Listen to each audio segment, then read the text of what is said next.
Hey everyone, how's it going? It's Anthony Cosenza with CincyJungle.com and the Orange and Black Insider Bengals podcast. Happy to have you all with us on Monday. Unfortunately, we are not talking about a Bengals victory. A close one, and a lot of people maybe are happy that the Bengals didn't pull that one out for their draft positioning. Second year in a row. I guess we got to talk about draft positioning for the Cincinnati Bengals, unfortunately, given some injuries and everything else that's going on. We've got some injury updates, a lot of things to get to. I kind of renamed this the water cooler chat, because usually this is kind of the stuff that if you were to go into an office, maybe it's an old school reference, but hi, Mark. How you doing? Thanks for saying hello, Mark Barbieri. If you were going into an office at this point in time, you'd kind of chill out around a water cooler and talk some sports, talk about some news, all that kind of stuff. So we're kind of doing the same thing, just doing it virtually. And hopefully you guys enjoy this. In case you're new here, kind of what I do in this episode here, I just kind of take about 15, 20, maybe a little bit more minutes and go through all of the headlines, the fallout from the Bengals' most recent game and the headlines coming from that. We take a little spin around the AFC North, just kind of seeing what's going on with the other teams in the division. And then, of course, just around the NFL, just getting you caught up on all kinds of stuff as you get your week started here. David Yates already in the Facebook chat saying we need the tackle from Oregon. Hey, by the way, Coach Matt Minnick is joining us via Twitter here. He left a comment, water cooler therapist couch, same.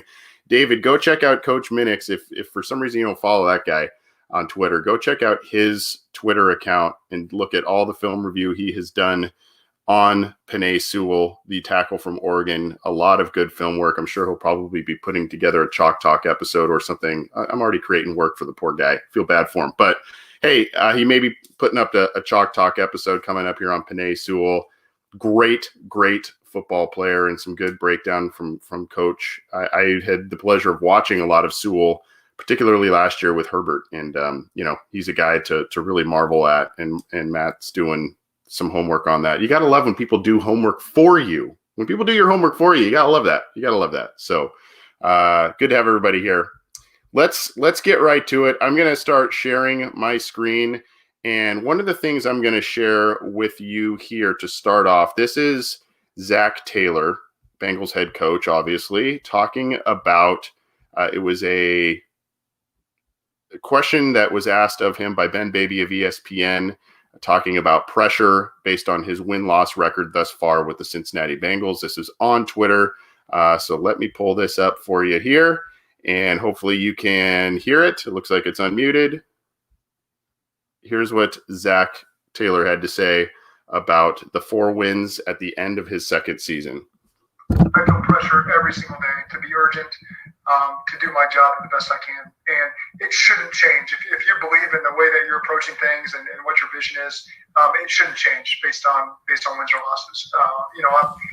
We tell the guys we want consistent players that walk through the building every single day. We need to know what to expect from them. I sure as heck am not going to be any different than the day I was the day I showed up on the job, and believe in what the staff is asking these players to do. Believe that the players have bought in and they know that this is the right way to do it. And we're not going to change just because of we're not going to change our personalities or the way we go about our business just because of the trials that we face. So a pretty confident Zach Taylor. Obviously, he's unhappy with the record as well, but it's still a pretty confident Zach Taylor in terms of what he believes in his staff and what he believes in himself, his coaching abilities, etc. The numbers don't really speak to that confidence that he has. I sent out a tweet to somebody, somebody complimented Zach in the way he handles himself in these pressers. I actually think that that's one of Zach Taylor's biggest strong suits as an NFL head coach. And I know obviously you want a head coach to focus on the X's and O's and personnel, player development, obviously. But that is a major part of being an NFL head coach, being able to handle the media, field the questions, answer the tough ones. And I feel like Zach does a pretty good job of that because there's been a lot of tough questions to him based on his record, et cetera. So, I take that answer for what you will. I mean, obviously nobody's happy with this. And I think that's why you're seeing some reports of disgruntled players, et cetera. But nobody's happy where the Bengals are at right now. And I feel that most of us, obviously with a healthy Burrow, but most of us figured that this would be a year where the Bengals would show some really nice development, maybe not make the playoffs, but have a nice developmental year, feel good about where they're headed, and go into 21 opening that potential championship window. And that just hasn't been the case. The injuries to DJ Reader, Joe Burrow, I mean, Geno Atkins early in the year, it's accumulated quite a bit. So anyway, I wanted to share that. I found that to be very interesting. Again, that's on Ben Babies of ESPN on his Twitter account, a video. He asked a question of Zach Taylor in terms of his record and where his mindset is at this point in time. Let's keep moving here.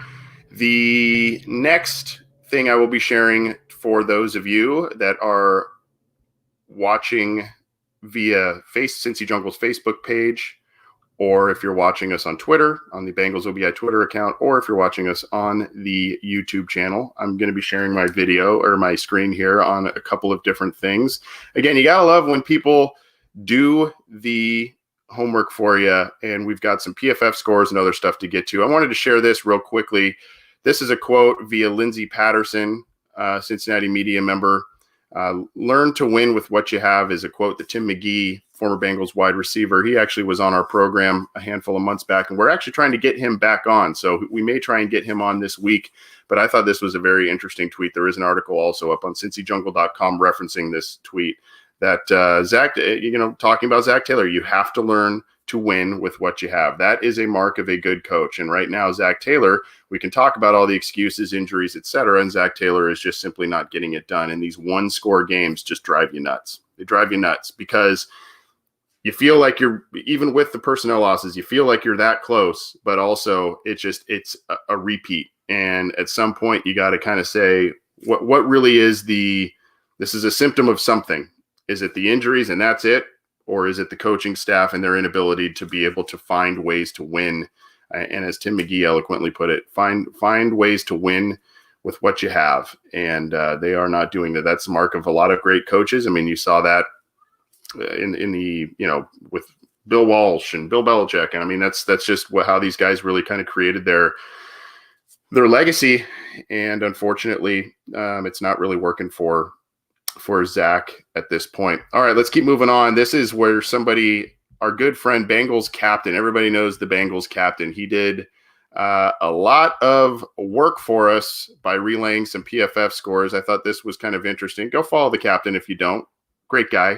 He and his wife are great super fans and ambassadors of the club. So go follow them if for some reason you don't. He was on our Gansett Beer pregame show early in the season. Really good guy. Anyway, you see the PFF scores: Boyd, Sample, Tate, Green, and Bernard as receivers, all between basically mid-50s and high 30s. Awful. Bernard had a big drop. Green was a non-factor. So was Tate. Sample had the fumble. Boyd had a ball. It wasn't really a drop. It got jarred loose, but it was an important play that you've seen him make some tougher catches than that. Just didn't come down with it in an important part of the game. So just really poor grades from a lot of important players there on offense. And then you've got really, really bad offensive line scores. Jonah Williams had a really bad day, 48.8. He let up 2 sacks and I think 3 pressures, lowest across the board there. And then you see T. Higgins was the only guy that was above 70 with 7 on offense. That is 74.2. So Michael Jordan surprisingly had a 68 PFF score. Interesting stuff there. And then on defense, a lot. Akeem Davis-Gaither, 91.3 PFF score. He had a near interception where he dove for it. And then, of course, Bell had aside from the one big pass he led up to Evan Ingram, had a forced fumble and fumble recovery. I think he had a tackle for loss and led the team in tackles. So 81.6 PFF score there. Lawson 77.6 with a couple of pressures, no sacks. Bynes at 73.4. Very active day for Josh Bynes. Jesse Bates 70.1. And Mackenzie Alexander 87.3.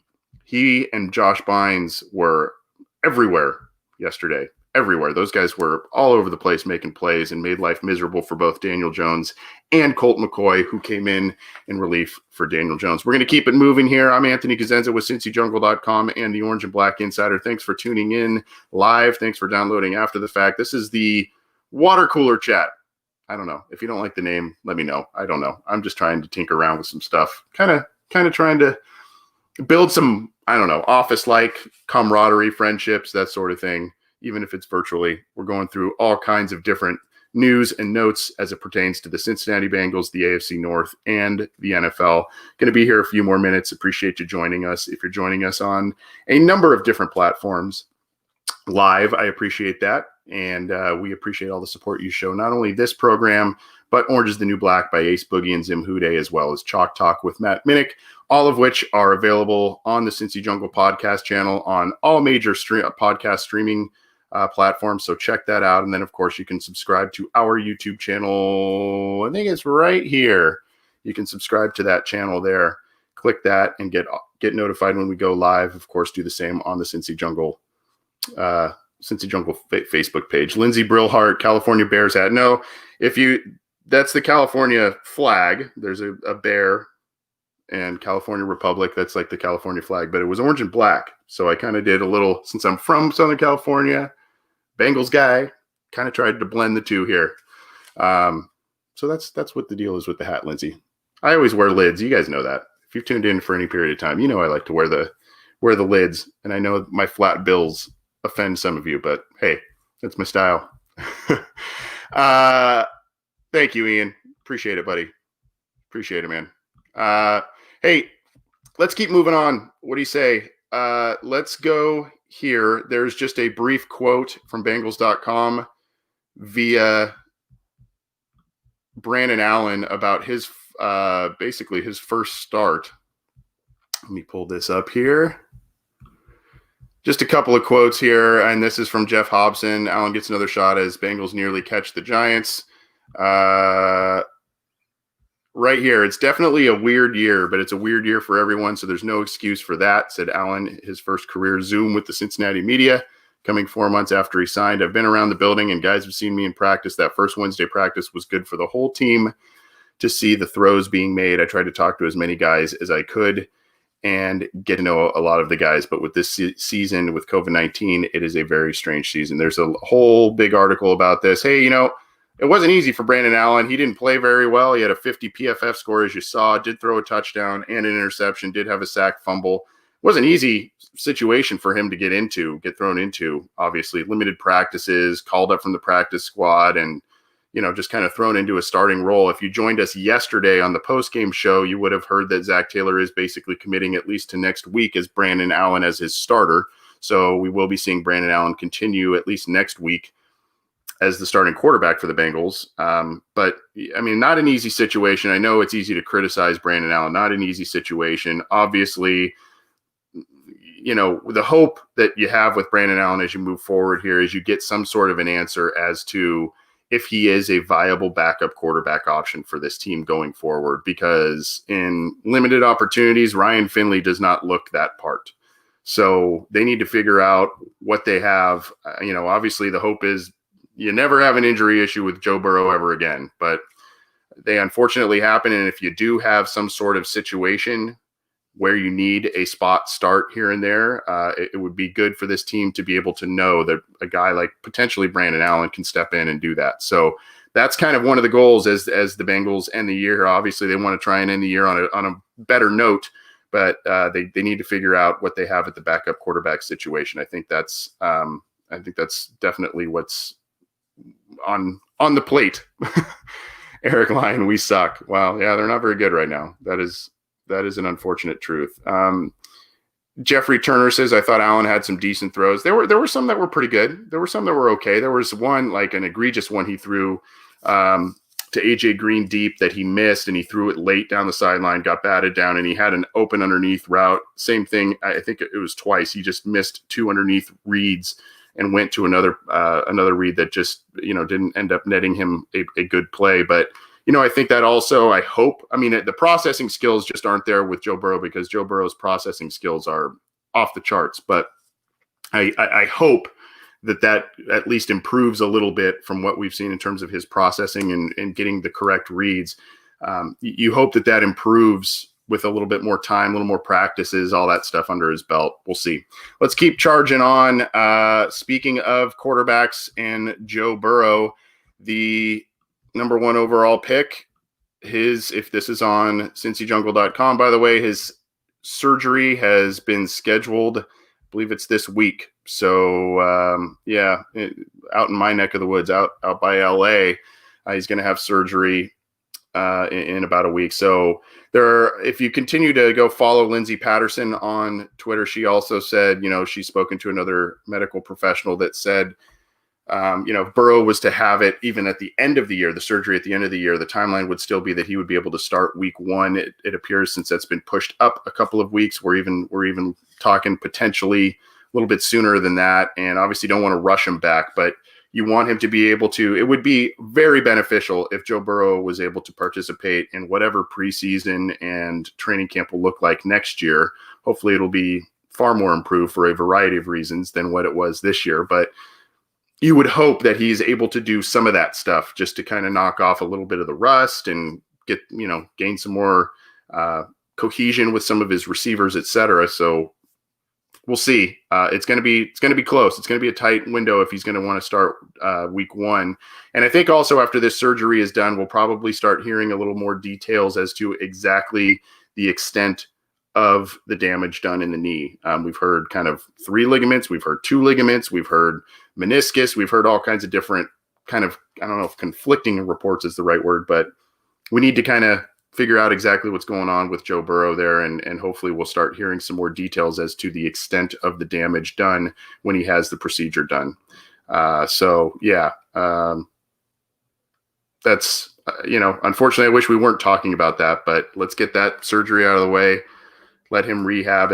Apparently, if you've been keeping up to, his rehab has been stellar already. He's been hanging out with around the complex and still hanging out with his teammates and getting work in and doing stuff with the trainers already. So he's eager. And if there's one thing about Joe Burrow, this will not be something that keeps him down. I don't believe that that's something that'll keep him down. So anyway, let's keep moving on here. Let's do snap counts, and this is on cincyjungle.com. Snap counts across the board. Of course, the Bengals lost Alex Redmond during the game. He was the starting right guard for the game, and he ended up leaving with a concussion. So then Quentin Spain moved over to the right side, and they brought in Michael Jordan later in the game. But you see here, Trey Hopkins, 100% of the snaps. Mackenzie Alexander, 85% of the snaps. He was out there a lot. LaShawn Sims pressed into a lot of action because of the injuries to Trey Waynes and the injury to Darius Phillips. 98% of the snaps. That is not what they envisioned for that guy. He was kind of one of the last makes of the cornerback group in terms of the roster. 98% of the snaps. That's not how they envisioned that, unfortunately. Same with William Jackson, 98% of the defensive snaps there. Monty Bledsoe had a couple of nice plays yesterday. He had 21 total snaps, 26% of them on defense. Khalid Kareem, just 16%. A couple of other notables, Marcus Hunt, 44%. Sam Hubbard getting thrown into the fire from that elbow injury a few weeks back, 83%. Mike Daniels getting in there a lot, 53%.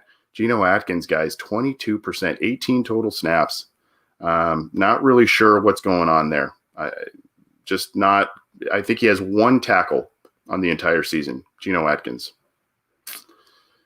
Disheartening.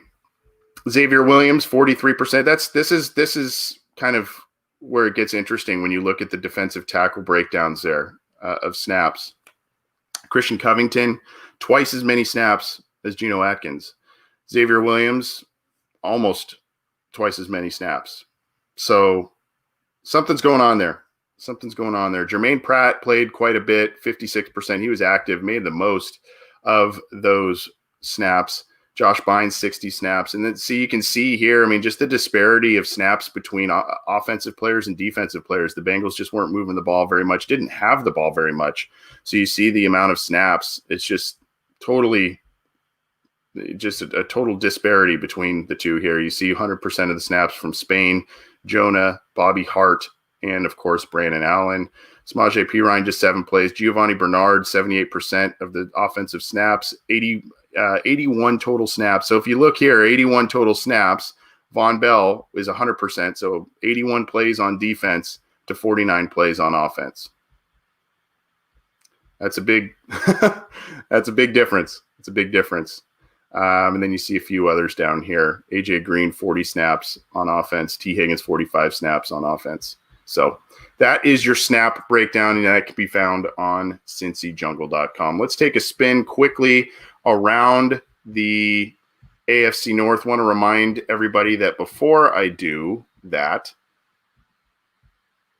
you can get, there is a Bengals news kind of, news dump, I guess, for a lack of better words, on cincyjungle.com, where there's a lot of different links and everything to a lot of other articles. So we're kind of running up on time here, so I want to make sure that you guys go there. That's usually a daily thing that we put up on Cincy Jungle, so check that out.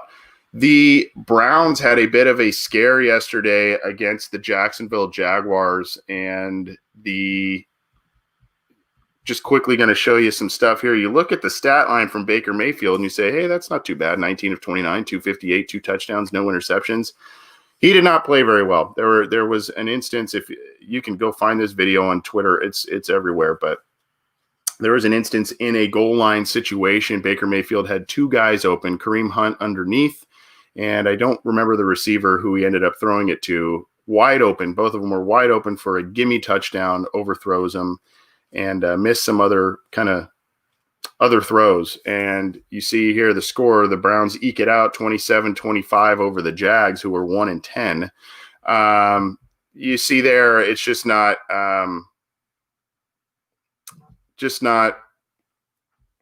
clicking. It's weird to say too, because they are 8-3 as a team, and I don't know. It's just they don't seem like a very strong 8-3 team. Do the Cleveland Browns? But Jarvis Landry, nice day.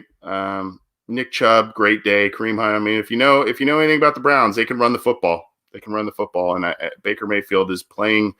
He plays well off of play action and bootlegs and all of that. So I think that's where they're going to try and continue to make hay there. But not a convincing win in a game that should have been one for the Cleveland Browns, even though it was on the road, and some issues continuing to pop up for Baker Mayfield. Quickly, the Steelers and Ravens game has been rescheduled. It was originally a Thanksgiving night game. And then, now they've extended that to be, it's now a Tuesday night game. So that, the COVID spikes for both of those teams have hit. It's an important game in that division. The Steelers are 10-0, and the barely beat the Ravens a few weeks ago, and the Ravens are definitely looking for revenge there. So that is a Tuesday night game as it currently stands. Who knows what's going to happen if those COVID numbers continue to spike, but that's where that game is. So we've got extra football, I guess, a little bit into the week. So check that out. That's one to watch. And then, of course, you had your Bengals losing yesterday against the Giants. Just a couple of other quick things before we hop on out of here. The Lions and Packers game has been flexed in week 14 to a later start. So if for some reason that game intrigued you, that was kind of a noteworthy headline there on NFL.com. We've got an injury to an important one. Man, it has been, if you are a fantasy football owner, it has been a really, really rough year on running backs and important running backs. Josh Jacobs injures his ankle in their big loss to the Falcons there. So not sure. It says it's a sprain. So we'll see exactly how long. But Josh Jacobs, yikes! That goes along with Saquon Barkley and Christian McCaffrey and Joe Mixon. I mean, these guys have all had kind of some significant injuries. So not a good year for running backs in terms of injuries, and especially some of the bigger name running backs in the NFL right now. Some really talented, young, good running backs, many of which got, a lot of them got paid this offseason. And, unfortunately, they're just kind of dealing with some injuries. This is one I want to, end with. We can end with this one. In case this has been a really weird situation going on, and this is on NFL.com. Really weird situation with Tampa Bay. There's now some reports that Tom Brady and Bruce Arians are not getting along, and the Bucs are winning. They're winning some games, but I mean, they got blown out a few weeks ago on primetime TV against the Saints in their own building. They got just taken to task here by the Chiefs, and so there's a lot of different issues going on with Tampa Bay. So it's not all sunshine and roses for Tom Brady and Bruce Arians. There are a lot of different issues going on there. We'll see exactly how that all plays out. It really hasn't been the best parting. I mean, I guess it's worked out a little better for Tom Brady in Tampa Bay because they're winning more games. But, New England, they got a big win against Arizona, but, I mean, they're still around 500 right now. And, Tom Brady's team is real up and down. So we'll see. I think that's going to do it for us, guys. Lindsay, you're saying tomorrow night. Did I misspeak on the Ravens Steelers game? Let me check that. I thought I had seen that it was Tuesday night. Did I misspeak on that? Give me a sec. I'm gonna check that out. It is tomorrow. Yeah, tomorrow. I was right? Yeah. Good. Okay. Doubting myself here. You guys got me doubting myself. At any rate, I appreciate you guys tuning in, and we're going to get on out of here. This has been kind of the water cooler chat. Hope you enjoyed it. We do this pretty much every Monday. We have our Deep Dive Wednesday show, myself and John Sheeran. And then, of course, we've got our Listener Questions Live that we do on most Fridays. We have our pregame show by Narragansett Beer on Sunday mornings. Matt Minnick helms that show. And then, of course, we do the postgame show with myself, wrapping up what happened with the Cincinnati Bengals. We're going to try and be getting some more guests on the Orange and Black Insider, where we've been reaching out to some folks and trying to land some. So we will definitely keep you up to date if we have an update on that. But that's about it for me on Monday. Enjoy the rest of your week, guys. Hope you all had a good Thanksgiving. I know that was a few days ago, but hopefully you had a good, safe Thanksgiving. And we'll talk to you this week. Appreciate it. Have a good one.